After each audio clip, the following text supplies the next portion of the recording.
rocky material, Titan has a bulk density of 1.88 grams per centimeter cube.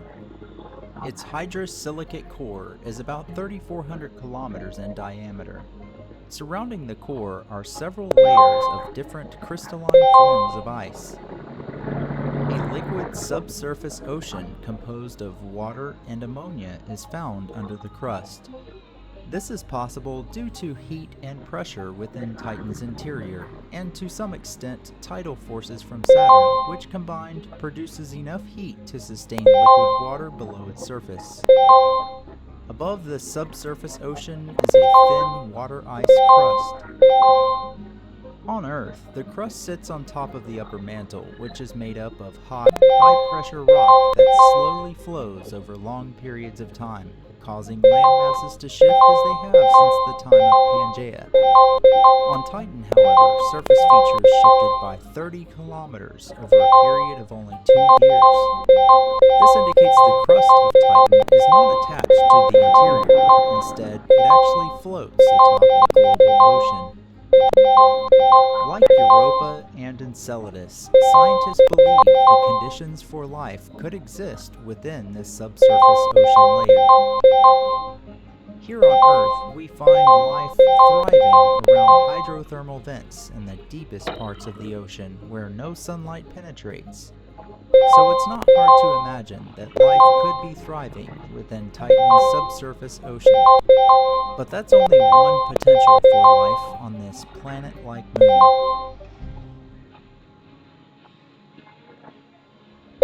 Hey, it's Brian Rose from London Real. A lot of you have been sending me emails and asking me questions about the stock market. And if you don't know, I was in the whole Wall Street game in Chicago, New York City, and London for almost 20 years. And we've seen the stock market go up, then back down, and now back to almost record highs. And there's actually a really interesting opportunity happening right now with a good friend of mine and kind of the London Real financial advisor, and that's Tika Tawari, who's been on the show many times. But I only bring him on when there's something very interesting, very exciting, and potentially very profitable to be taken advantage of. And that's what's happening right now. So on September 9th, Tika's going to be doing a one-time only live webinar and talk about this really exciting phenomenon called pre-IPO that's coming up. And if you're interested in that, you can click the link below or go to londonreal.tv/IPO. But this whole pre-IPO is a phenomenon that not many people are talking about. And you've all heard of the IPO market, where you can jump in on shares that sometimes can double or triple in value. And it's a really exciting way to make a lot of money. But the pre-IPO is something that a lot of people don't know of. And before this, it's actually been something that's only been available to the privileged few. Now, when I was on Wall Street, this was only available to institutional advisors and really the insiders that could literally buy shares for pennies on the dollar right before they IPO for $20, $30, $40, $50, or $100 a share. So you can get these returns that are like thousands of percent, sometimes tens of thousands of percent.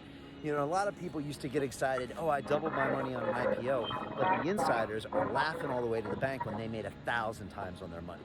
And so Tika is going to reveal this brand new biotech stock that he's got his eye on this webinar, but also it's going to be free, and you can learn all about this pre-IPO market and hopefully use it for the next couple of years to make these massive returns. And again, I buy everything that Tika recommends. I trust him, and he is always here to have something that's really special. I only bring him on about twice a year when he's got something that's really going to rock it, and this is one of them. So again, there's only a couple days left. Click the link below or go to londonreal.tv/IPO. Join this free webinar. I'll be there, and Tika's going to be talking about this exciting phenomenon. He's going to teach you all about it, and he's also going to reveal this biotech pick so you can get in on the ground floor. I look forward to seeing you there.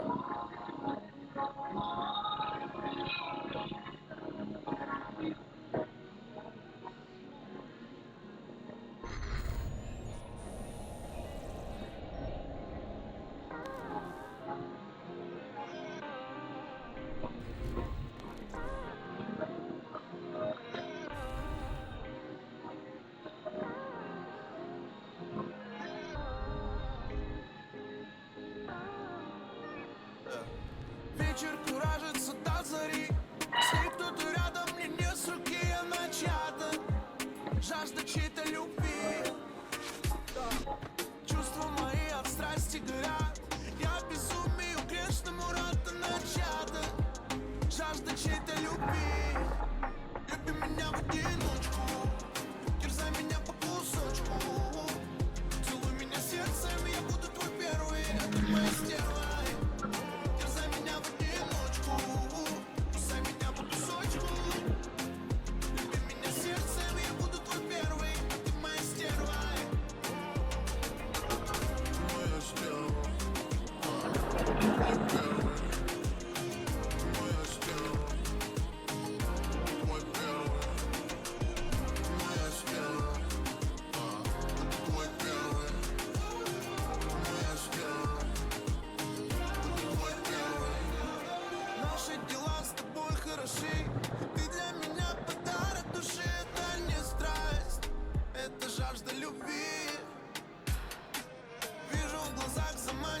взгляд.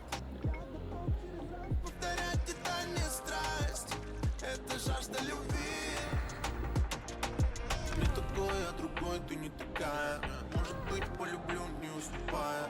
Я твоя навсегда, ты мне сказала, играя. Люби меня в одиночку, терзай меня по кусочку. Целуй меня сердцем, я буду твой первый, а ты моя первая. Терзай меня в одиночку, кусай меня по кусочку. Люби меня сердцем, я буду твой первый, а ты моя стерва. Люби меня в одиночку, терзай меня по кусочку. Целуй меня сердцем, я буду твой первый, а ты моя стерва. Терзай меня в одиночку, кусай меня по кусочку. Люби меня сердцем, я буду твой первый, а ты моя стерва. Моя стерва, твой первый. Моя стерва, твой первый. Моя стерва, твой первый.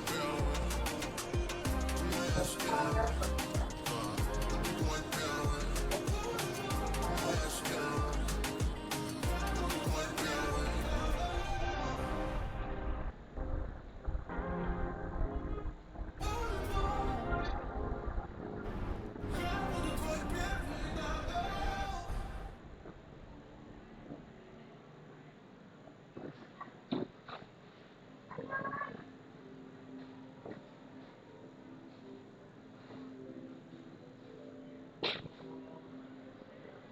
Titan's thick orange atmosphere is the most distinguishable feature we can see from space. Its orange color is likely produced by heteropolymer molecules called tholins. These are tar-like organic precipitates that are thought to form in reactions resulting from the sun's photolysis of methane in Titan's nitrogen-rich atmosphere. While tholins are not found on modern-day Earth, they are rather abundant on icy moons in the outer solar system. Evidence suggests that tholins may facilitate the formation of prebiotic chemistry. This could have a significant implication of the origins of life. Composed of 98.4% nitrogen, Titan has the only nitrogen-rich atmosphere in the solar system aside from Earth. The remaining 1.6% is composed of mostly methane and a little hydrogen. With no oxygen in the atmosphere, you wouldn't be able to breathe on Titan though. There are trace amounts of other hydrocarbons like ethane, acetylene, propane, and other gases such as argon, helium, and even hydrogen cyanide. Titan's atmosphere is 2 times thicker than Earth's atmosphere and about 7.3 times more massive on a per surface area basis. Standing on the surface, you'd feel about 50% more pressure than you would on Earth. That's equivalent to the pressure you'd feel when diving 15 feet underwater on Earth. As a result, you would not require a pressure suit to survive on Titan, but you would need oxygen to breathe, and without an insulated suit, you would freeze where you stood in seconds. Given Titan's thick atmosphere